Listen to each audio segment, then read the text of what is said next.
जी हाँ। हम पढ़ रहे हैं अभी जो है महायज्ञ का पुरस्कार। महायज्ञ का पुरस्कार इसके भाग 1 में हमने जो है कुछ यहाँ तक हम देखे हैं कि सेठ जो है अपने घर से अपनी एक यज्ञ बेचने के लिए गए और तेज धूप हो गई। उसके बाद उन्हें भूख भी लगी। तो अब देखते हैं आगे वे जो है क्या करना चाहते हैं। भूख लगी तो धूप से बचने के लिए क्या करेंगे, फिर क्या खाएंगे, कहाँ खाएंगे, ध्यान रखिएगा। अब पहला भाग अगर आप नहीं देखे हैं तो आप ज़रूर देख लीजिए। और ये रहा उसका अगला भाग, मैं कंटिन्यू कर रहा हूँ। यह भाग भी बड़ा ही महत्वपूर्ण है। यह पाठ जो है, इस पाठ के जो शीर्षक है महायज्ञ का पुरस्कार, तो शीर्षक की सार्थकता से संबंधित जो ये भाग मैं पढ़ने जा रहा हूँ, इसमें मैं बड़े ही महत्वपूर्ण प्रश्न और उत्तर की चर्चा करूँगा। और मैं प्रश्न बताऊँगा, उत्तर भी बताऊँगा, जो आपको बोर्ड परीक्षा के लिए बड़ा ही उपयोगी रहेगा। ध्यान से सुनिएगा। सामने वृक्षों का एक कुंज और कुआं। देखिए, वृक्षों का कुंज यानी बहुत ही घने वृक्ष हैं, बहुत ही नज़दीक नज़दीक बड़े बड़े वृक्ष हैं जिनकी छाया है, तो उसको कुंज कहा गया है। और कुआं देखकर सेठ ने विचार किया कि यहाँ थोड़ी देर रुककर भोजन और विश्राम कर लेना चाहिए। उन्होंने देखा, अंदाजा कि भाई अच्छा है, बहुत ही यहाँ पे अच्छी छाया भी है, कुआं भी है जहाँ से पानी मिल जाएगा, तो यहीं रुक के खाना खा लेना चाहिए। यह सोच वे उस कुंज की ओर बढ़े। पोटली से लोटा डोर निकालकर पानी खींचा, यानी कुएं से पानी निकालना है तो रस्सी में जो है ना लोटा बांधे और कुएं में उन्होंने लटकाया वेल के अंदर, और फिर पानी लिए, हाथ पैर धोए। उसके बाद एक लोटा पानी ले एक पेड़ के नीचे आ बैठे और खाने के लिए वे रोटी निकालकर तोड़ने ही वाले थे कि क्या देखते हैं, निकट ही कोई हाथ भर की दूरी पर, यानी 1 हाथ की दूरी पर, लगभग 1.5-2 फीट, एक कुत्ता पड़ा छटपटा रहा था। यानी एक कुत्ता पड़ा था और वो क्या है, छटपटा रहा था, हाथ पैर पटक रहा था। बेचारे का पेट कमर से लगा था, यानी उसका पेट बिल्कुल अंदर की ओर धंस गया था, अर्थात भूखा था। सेठ को रोटी खोलते देख वह बार बार गर्दन उठाता, परंतु दुर्बलता के कारण उसकी गर्दन गिर जाती थी। यानी वो इतना कमजोर था कि गर्दन उठाने की कोशिश करता, थोड़ा ऊपर उठाता, लेकिन गर्दन फिर नीचे गिर जाती थी। यह देख सेठ का हृदय दया से भर आया। बेचारे को कई दिन से खाना नहीं मिला दिखता है। यानी सेठ ने ऐसा देखा, अंदाजा लगाया कि ऐसा लग रहा है कि अब बेचारा कुत्ता जो है कई दिन से भूखा है, कई दिन से इसको खाना नहीं मिला है, तभी तो यह हालत हो गई है। ध्यान दीजिएगा, ये लाइन जो है ना, यहाँ से ये जो इन्वर्टेड कॉमा में आपको दिख रहा है, पूछा जा सकता है। और इसका वक्ता कौन है, यहाँ किसकी बात की जा रही है, यह प्रश्न आपसे पूछा जा सकता है। तो यहाँ कुत्ते की बात की जा रही है, इसका वक्ता कौन है, तो सेठ है। सेठ ने एक रोटी उठाई और टुकड़े टुकड़े कर, यानी उसके छोटे छोटे टुकड़े कर कुत्ते के सामने डाल दी। कुत्ता भूखा तो था ही, धीरे धीरे सारी रोटी खा गया। अब उसके शरीर में थोड़ी जान आती दिखाई दी। यानी जब उसने पूरी रोटी खा लिया तो ऐसा लगा उसके शरीर में थोड़ी जान, यानी ऊर्जा आ रही है, एनर्जी मिल रही है। वह मुंह उठाकर सेठ की ओर देखने लगा। उसकी आंखों में कृतज्ञता थी, यानी मानो वो धन्यवाद कह रहा हो, थैंक यू कह रहा हो कि आपने मुझे रोटी खिलाया, इसके लिए धन्यवाद। लेकिन उसकी इच्छा थी कि थोड़ा और खिला दीजिए। सेठ ने सोचा कि एक रोटी इसे और खिला दूं तो फिर चलने फिरने योग्य हो जाएगा। ध्यान दीजिए, आपसे प्रश्न पूछा जा सकता है कि सेठ ने क्या सोचकर कुत्ते को दूसरी रोटी खिलाई। तो यही उसका उत्तर है कि सेठ ने सोचा कि एक रोटी इसे और खिला दूं तो फिर चलने फिरने योग्य हो जाएगा, यानी चलने लगेगा, ये यहाँ से उठ के कहीं और जा सकता है।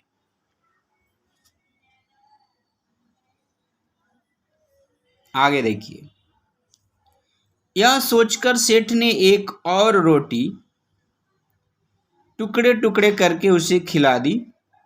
2 रोटियां खाने के बाद कुत्ते के शरीर में शक्ति आ गई और वह खिसकता खिसकता सेठ के समीप आ गया, यानी नजदीक आ गया, करीब आ गया। सेठ ने देखा कि अभी भी वह अच्छी तरह चल नहीं पा रहा है। आसपास कोई बस्ती भी नहीं दिखाई दे रही है, यानी आसपास कोई घर नहीं दिख रहे हैं। सेठ ने सोचा एक रोटी इसे और दे दूं तो फिर यह अच्छी तरह चल फिर सकेगा। मेरा क्या, यानी कि मेरा क्या है, जैसे 2 खाई वैसे एक, थोड़ी देर में कुंदनपुर पहुंच ही जाऊंगा। यानी इन्होंने सोचा दूसरी खिला दिया है, चलो एक रोटी और खिला देता हूँ जिससे कि ये कुत्ता चलने फिरने लगेगा। मेरा क्या है, जैसे 2 रोटी खाऊंगा उसकी जगह पे एक रोटी भी खा करके मैं थोड़ी ही देर में कुंदनपुर तो पहुंच ही जाऊंगा। तो वहाँ जाके मुझे हो सकता है कुछ खाना मिल जाए, लेकिन ये कुत्ते को तो यहाँ अगल बगल कुछ दिख नहीं रहा कि खाना मिल पाएगा। यह सोच करके सेठ ने तीसरी रोटी उठाई और कुत्ते को खिला दी। अब एक रोटी बची, उसे लेकर वे स्वयं खाने वाले ही थे कि सेठ ने देखा कुत्ते की आंखें अब भी उनकी ओर जमी है, यानी कुत्ता अब भी ध्यान से इनकी ओर ही देख रहा है। उन आंखों में करुण याचना है, यानी उन आंखों में करुण यानी बड़ी ही दयापूर्ण वो जो है प्रार्थना कर रहा हो, याचना कर रहा हो, ऐसा सेठ ने देखा कि कुत्ता जो है इनसे निवेदन कर रहा है कि और रोटी खिला दो। जी हाँ, तो सेठ ने, देखिए सेठ के अंदर क्या बात, कौन सी भावना जगी। सहसा यानी अचानक, सडन, सेठ के मुंह से निकला, हाय बेचारा न जाने कितने दिनों से भूखा है। उनके मन में आया, मेरा काम तो पानी से भी चल सकता है। इस बेचारे मूक और बेबस जीव को एक रोटी और मिल जाए तो फिर निश्चय ही इसमें इतनी ताकत आ जाएगी कि किसी बस्ती तक पहुंच सकेगा। ध्यान दीजिएगा, प्रश्न आपसे पूछा जा सकता है कि सेठ ने अपनी चौथी रोटी क्या समझकर कुत्ते को खिलाया। तो आपको यही उत्तर है, इन्होंने यह सोचकर खिला दिया चौथी रोटी कि कुत्ता यहाँ से उठ के किसी बस्ती तक चला जाएगा। ध्यान दीजिएगा, ये होती है इंसानियत, ये है निस्वार्थ भाव से सेवा, ये मनुष्य का कर्तव्य है ऐसे लाचार लोगों की मदद करना, ना कि धर्म के झंझट में पड़कर लोग क्या है, ऐसे देखो भूखे प्यासे जीवों को पकड़ के खा जाते हैं, मार डालते हैं उनको। जिन जीवों से, जिन पशु पक्षियों से हमें प्रेम करना चाहिए, लोग जो है उनका बलिदान कर देते हैं, बलि चढ़ा देते हैं, उनका जो है क्या बोलते हैं, कुर्बानी दे देते हैं। तो इस प्रकार जो है ना, देखिए ये हर धर्मों में इस तरह की बात जो है जो न हो। हर धर्म में यही बात देखिए सिखाई जाती है हमें कि जीव जंतुओं पर हमें जो है दया करना चाहिए, जीव जंतुओं से प्रेम करना चाहिए। लेकिन पता नहीं कहाँ से क्यों इस तरह की बातें हैं। देखिए अगर है भी तो, अगर हम सभी को लगता है कि इसमें सुधार लाना चाहिए, तो सुधार अगर हो सके तो अच्छा रहेगा, जिससे कि जीव जंतु भी अपनी पूरी जिंदगी जी सकें। यह मेरा व्यक्तिगत मानना है, बाकी आप जैसे कर रहे हैं, जैसे हो रहा है, जिस प्रकार समाज की भलाई हो वैसे ही होना चाहिए। खैर, हम यही कहेंगे, प्रेम और सौहार्द के साथ बिना भेदभाव किए जियो और जीने दो। आगे बढ़ते हैं। सेठ ने अधिक सोच विचार नहीं किया और वह अंतिम रोटी भी कुत्ते को खिला दी। स्वयं एक लोटा जल पीकर तथा थोड़ा विश्राम यानी आराम करके अपना रास्ता पकड़ा, यानी वहां से आगे बढ़ गए। दिया जले सेठ कुंदनपुर पहुंचे। दिया जलने के समय यानी शाम तक वे जो है कुंदनपुर पहुंच गए। सेठ हवेली पर पहुंचे तो धन्ना सेठ ने उठकर उनका स्वागत किया। पूछा, कहो सेठ, कैसे आना हुआ? सेठ ने कहा, संकट में हूं और एक यज्ञ आपके हाथ बेचने आया हूं। इतने में धन्ना सेठ की पत्नी ने आकर सेठ को प्रणाम किया और बोली, सेठ जी, यज्ञ खरीदने के लिए तो हम तैयार हैं, पर आपको अपना महायज्ञ बेचना होगा। ध्यान दीजिएगा, ये हैरान करने वाली बात है कि सेठ ने अभी तक यज्ञ किया था, उन्होंने महायज्ञ नहीं किया था, और ये जो सेठानी हैं ये कह रहे हैं कि आप अपना महायज्ञ बेचिए, हम आपके महायज्ञ को खरीदेंगे। तो महायज्ञ, सेठ ने आश्चर्य से कहा। सेठानी कहती है, हाँ, वही जो आज आपने किया। धन्ना सेठ की पत्नी ने ऐसा कहा। सेठ बड़े आश्चर्य में पड़े, महायज्ञ, और आज वे समझे कि उनका मजाक उड़ाया जा रहा है। विनम्र भाव से बोले, आप आज की कहती हैं? मैंने तो बरसों से कोई यज्ञ नहीं किया, मेरी स्थिति ही ऐसी नहीं थी।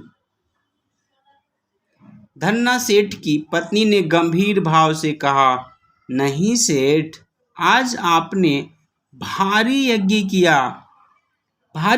किया है महाराज, उसे बेचोगे तो हम खरीद लेंगे, नहीं तो नहीं। उसने कहा कि भाई अगर आप महायज्ञ बेचेंगे तो हम खरीद लेंगे, नहीं तो नहीं, अर्थात मतलब हम यज्ञ नहीं खरीदेंगे, आप महायज्ञ बेचिए, हम उसे खरीदेंगे। सेठ विस्मित विमूढ़, यानी सेठ जी जो है ना विस्मित हो गए, हैरान हो गए, परेशान हो गए। विमूढ़ यानी ऐसा लग रहा है कि उनको मूर्ख बनाया जा रहा है। वे हैरान हो गए और उन्हें निश्चय हो गया कि इन लोगों को यज्ञ खरीदना नहीं है, इसलिए ऐसी बातें की जा रही हैं। जब होता है ना किसी को कोई काम नहीं करना होता है तो वो लोग ऐसी ही बातें करते हैं। क्या सोचते हो सेठ, बोलो, राजी हो? धन्ना सेठ की पत्नी ने ऐसा पूछा। तो सेठ ने खिन्न होकर कहा, यानी दुखी होकर के उन्होंने कहा, सेठानी जी, हंसी छोड़िए, काम की बात कीजिए। बरसों से मैंने यज्ञ नहीं किया, आप आज की कहती हैं? इन्होंने कहा कि भाई आप आज की बात कर रही हैं, मैंने तो वर्षों से कोई यज्ञ नहीं किया है। आप मजाक मत कीजिए, बल्कि सीरियसली काम की बात कीजिए। मैं यज्ञ बेचने आया हूँ, आप मेरी यज्ञ खरीद लीजिए। अच्छा, इसका अगला भाग मैं फिर जल्दी आपके साथ अपडेट कर रहा हूँ। फिलहाल इतना ही।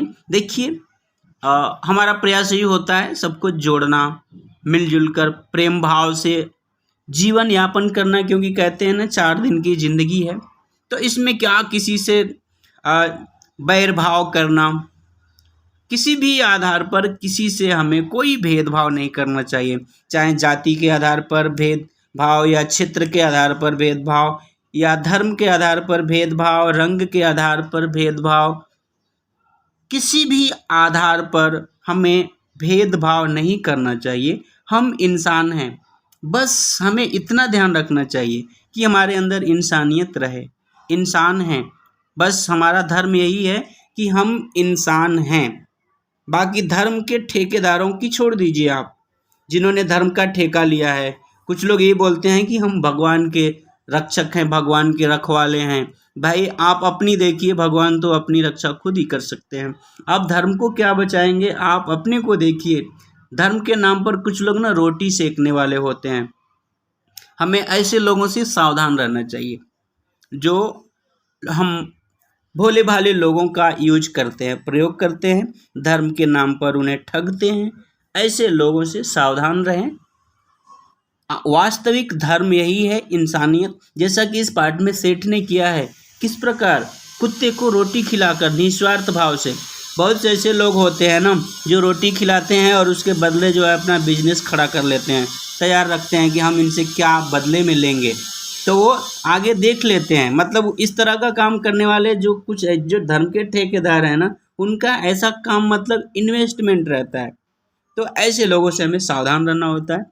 खैर ध्यान दीजिए, मैं आपसे ये नहीं कह रहा हूँ कि जो मैं बोल रहा हूँ आप वही कीजिए, आपको जो अच्छा लगे वो कीजिए।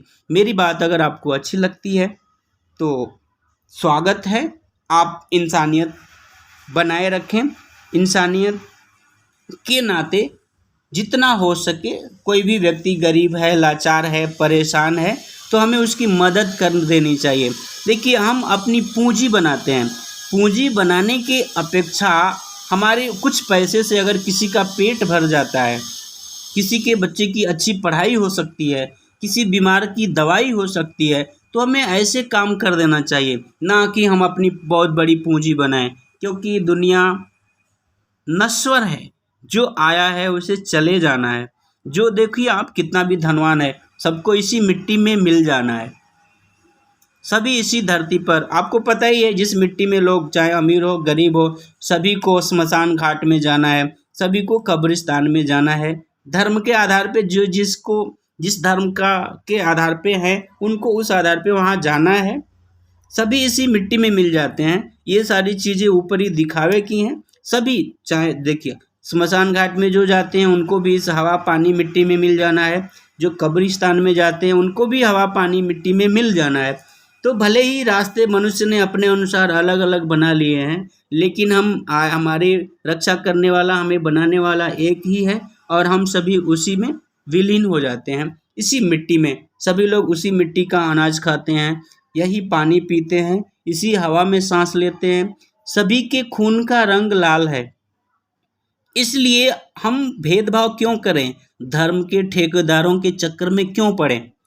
देखिए, किसी को खून की ज़रूरत होती है, अगर ब्लड डोनेट करना हो, किसी को ब्लड चाहिए, तो उस समय कोई धर्म देखता है क्या कि ये किस धर्म के व्यक्ति का खून है?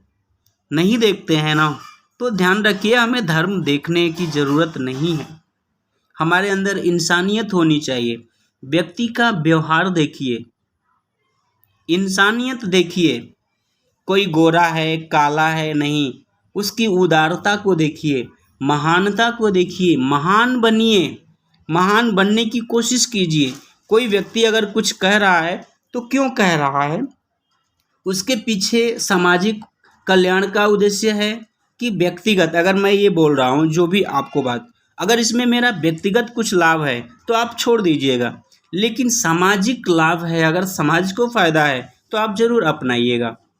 अच्छा, धन्यवाद। जय हिंद, जय हिंदी। मैं इसका अगला भाग जल्दी ही अपडेट कर रहा हूँ। आपका हमने समय लिया, लेकिन क्या करें, हमारा मन बन जाता है मार्गदर्शन करने का, सामाजिक कल्याण की बात करने का। खैर, धन्यवाद, बहुत बहुत धन्यवाद। जहाँ भी रहें सावधान रहें, सतर्क रहें और हेल्पिंग नेचर बनाए रखें। जियो और जीने दो।